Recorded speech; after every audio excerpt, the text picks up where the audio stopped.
Hello mga Ma'am Shira Kitera, another day, another vlog. So bago pa nga mapanis itong video na ito ay i-upload ko na at baka abutin na naman ng katamaran ang Ma'am Shira Kitera nyo.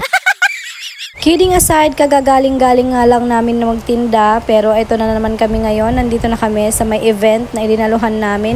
Super binilisan talaga namin yung aming pag-uwi galing sa pwesto para maka-attend kami dito sa coronation rites. Ito nga, alas 3 nga yung call time kaya naman inagahan talaga namin yung aming pag-uwi dahil nga sa normal na araw nga namin ng pagtitinda ay 2:30 na nga kami nakaka-uwi. Pero hindi nga kami pwedeng umuwi ng ganong oras dahil nga aayusan ko pa ang Batang Ilocana nyo para nga dito sa event na ito na aming dadaluhan ngayon. First time niya nga umattend sa mga ganitong event ng Batang Ilocana nyo kaya naman shy type pa ang Batang Ilocana. Pero nga kahit shy type ang Batang Ilocana nyo, ang mahalaga ay sumusunod siya at hindi siya nagre-reklamo. Go with the flow lang ang Batang Ilocana nyo. Sariling sikap nga lang yung pagme-makeup ko sa Batang Ilocana nyo dyan. Mabilisan lang din yung pagme-makeup ko dyan. 1 oras lang ang naging allotted time para sa amin para makapag-ayos. Thankfully, hindi naman talaga papahuli ang itsura ng Batang Ilocana nyo kaya kahit simple lang na makeup ay bumagay pa rin sa kanya. Dito nga ay nagsimula na silang maglakad at umikot dito sa my hall kaya naman eto panay na ang video ng proud na Ma'am Shira Kitera nyo. As a first time ma'am nga yung mga bagong experience para sa aking anak ay mas lalo akong natutuwa kaysa sa anak ko. Alam nyo ba dati nung una siyang naka-experience na mag-flower girl ay hindi nga yan lumakad at binuhat nga yan ni daddy dahil ayaw nga niyang maglakad pero tignan nyo naman ngayon ang ayos-ayos na niyang maglakad ngayon kahit mag-isa siya. Pag may ganito talagang mga event, proudest moment ko talaga yung mga ganito. Tapos ikaw pang mami niya yung nag-ayos at naghanda sa kanya. Yun bang mga simpleng bagay para sa iba pero para sa akin na first time ma'am is napakalaking bagay na. Diba mga mamshi? Natapos na nga pala dyan maglakad yung royal family at umupo na sila. Sumunod naman na naglakad at nag-ikot-ikot dito sa hall. Si principal kasama yung mga faculty members at nandyan din pala yung aming vice mayor dito sa aming lugar. Sabi nga pala nila ma'am, matagal nga palang walang popularity contest dito sa school kaya naman ngayon lang ulit nagkaroon ng popularity contest kaya naman sobrang galak na galak sila. Pagkatapos naman maglakad sa hall ng mga faculty members ay sunod naman na pinasayaw yung mga teachers at saka itong mga parents. Ito pa yung isa sa mga tradisyon na nakakamiss yung mga pagsayaw-sayaw dahil nga ngayon mga millennial na yung mga bata.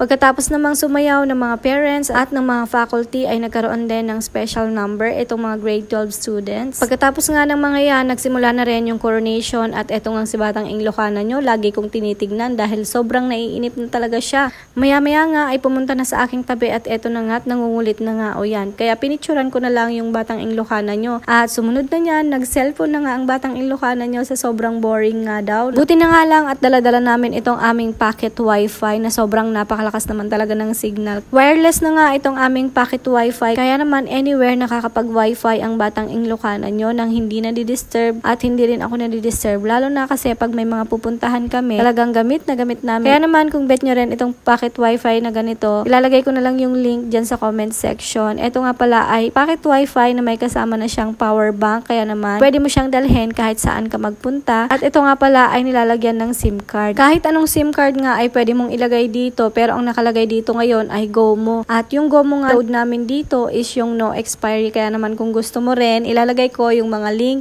dyan sa comment section at makapag-order ka na rin mamshi. Kaya naman, paano ba yan mga mamshi? Hanggang dito na lang. Thank you for watching. Please follow for more.